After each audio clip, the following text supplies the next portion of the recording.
Hey guys, I'm Shornanko and welcome to a new episode of my channel. তো এলিমিনেটরের খেলা হচ্ছে আজকে 22শে মে।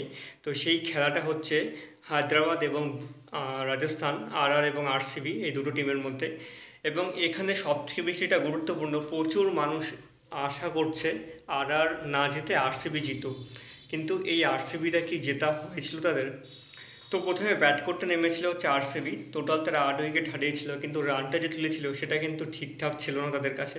কারণ 172 রান যেটা 20 ওভার খেলা তুলেছিল 8 উইকেটে, সেটা আমার মনে হচ্ছিল আডা চেস করে ফেলবে।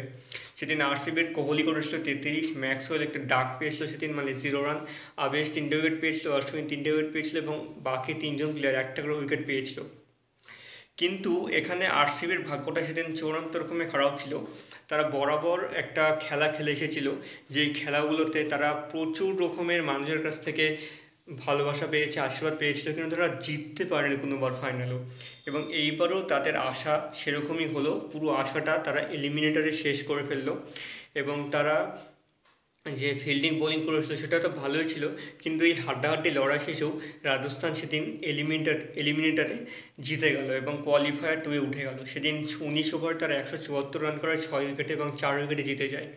এবং এবার একটা কোয়ালিফায়ার 2-এ একটা ম্যাচ ঠিকঠাক হয়ে গেল, যে এখানে হবে হচ্ছে হায়দ্রাবাদের সাথে রাজস্থান।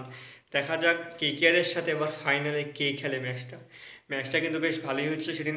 জয়সওয়াল 35 রান করেছিল, রিয়ান 36 রান করেছিল এবং সিরাজ সেদিন 2টো উইকেট পেয়েছিল 6টার মধ্যে।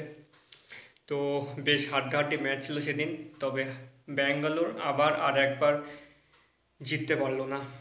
তো এই ছিল আজকের ভিডিও। ভালো লেগে থাকলে অবশ্যই চ্যানেলটিকে সাবস্ক্রাইব করে দিও।